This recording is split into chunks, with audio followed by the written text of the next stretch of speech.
Well, hello. We meet again. Wanted to give you a little heads up on the question that I was going to ask Judy this week. Give you a little backstory on it. Something that we may not think about as we roll around as associate MFTs or trainees or even licensed professionals. It's sort of that side chatter that we can have in our industry of difficult clients and how, maybe I don't want to work with borderlines or narcissists or the other one I said, even bipolar.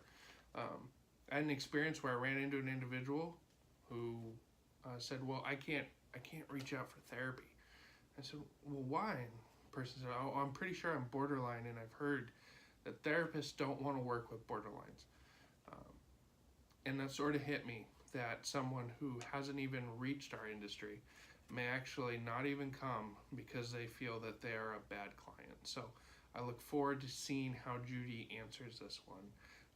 The question is, borderlines, bipolars, narcissists. These are but a few diagnoses that can lead to a challenging client. What keeps you focused when working with these individuals when they can be very challenging clients? So I look forward to seeing what Judy says. We'll see in a little bit. Hi everyone, welcome back to Weekly Restoration. This is my week to open one of Adam's questions, and I'm just kind of curious to see what he has in store for me, and hopefully whatever question he asks of me that you guys can also reflect upon for yourself. Okay, let's see, here it is.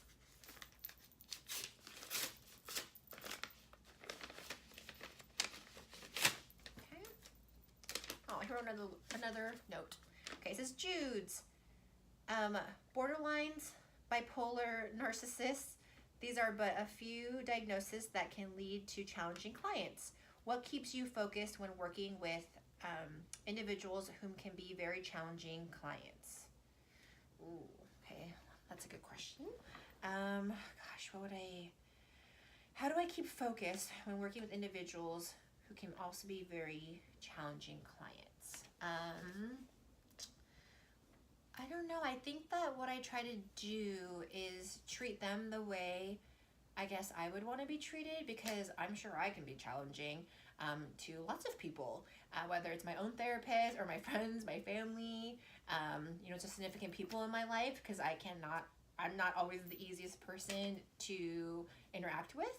And so I think just trying to understand where they're coming from.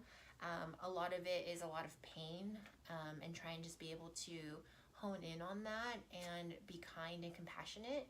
And so I think that instead of constantly focusing on the fact that, oh my gosh, my clients are so challenging, instead of just seeing it that way, but kind of more as people that have had a lot of, interactions or experiences that have caused them a lot of pain. And so being able to focus in more on that, and the fact that they're just in therapy trying to be better, I think is something that we should always applaud. And I think that's how I kind of keep focus, is that instead of getting frustrated or stressed, that just focusing on the fact that they're in here for a reason and they want to be better, and we are just, able to be in the space with them to offer them safety and acceptance and compassion and understanding. And I think constantly reminding me of that does help me work with all of the different people that can be challenging sometimes, because I know I'm challenging sometimes. And so I think that is probably how I would most likely stay focused. And so all of you out there, if you ever encounter someone that you do find to be challenging, or I kind of call them like sandpaper people, that's kind of what I heard somewhere before. I kind of like that term. It's just that, sometimes people are sandpapery. And so how do you guys focus on yourself and them when you are experiencing those interactions? Because life and people and experiences aren't always easy. And so just continuing to focus on more the positives and how can we meet them where they're at, and be able to offer support, I think would be wonderful for just life in general. So thanks for your question, Adam. I look forward to hearing your answer to my question for next week, and hope all of you guys have a wonderful week, and thank you for joining us in our weekly restorations. Have a good night. Bye.